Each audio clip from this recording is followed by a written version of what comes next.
Boche gold and diamonds. Buy now, pay later. സംസ്ഥാനത്ത് BJP ഭരിക്കുന്ന ഏക നഗരസഭാ ഭരണ സമിതിക്കെതിരെ പ്രതിപക്ഷം പ്രതിഷേധ കൗൺസിൽ സംഘടിപ്പിച്ചു. മുഖ്യ വിഷയങ്ങൾ അജണ്ടയാക്കാതെയും ചർച്ച കൂടാതെയും അനുമതി നൽകുന്നുവെന്നും ആരോപിച്ചാണ് പ്രതിപക്ഷം നഗരസഭയുടെ കവാടത്തിന് മുമ്പിൽ പ്രതിഷേധ സമരാന്തര കൗൺസിൽ സംഘടിപ്പിച്ചത്.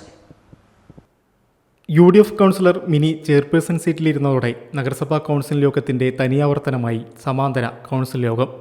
ഭിന്നശേഷി നൈപുണ്യ കേന്ദ്രത്തിന് ഹെഡ് ഗേവാറിന്റെ പേരിടൽ മുതൽ BJP നഗരസഭാ കൗൺസിലർ N. ശിവരാജന്റെ ദേശീയ പതാകയെ അപമാനിക്കൽ വരെ ചർച്ചകൾ ചൂടുള്ളതാക്കി.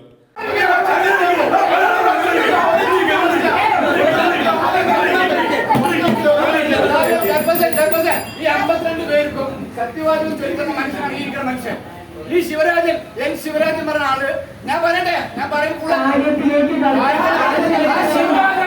52 പേരും സത്യവാദികൾ ഈ ഇന്ത്യന്റെ പതാക കാവിക്കൊടിയാക്കാൻ പറയുന്നത് ഇദ്ദേഹത്തെ ഈ കൗൺസിൽ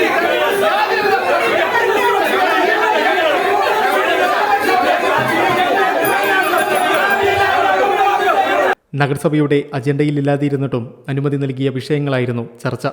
മണ്ണുകടത്തൽ മുതൽ ഡീസൽ ചോർത്തൽ വരെ വിഷയങ്ങളായി. പദ്ധതികൾക്കുള്ള വകയിരുത്തലും ഫണ്ടുകളിലെ വെട്ടിപ്പും വിലപേശലും ചർച്ചയായതോടെ ബഹളവും വാക്പോരും നടക്കുന്ന നഗരസഭാ കൗൺസിൽ യോഗത്തിന്റെ നേർക്കാഴ്ചയായി സമാന്തര കൗൺസിൽ യോഗം.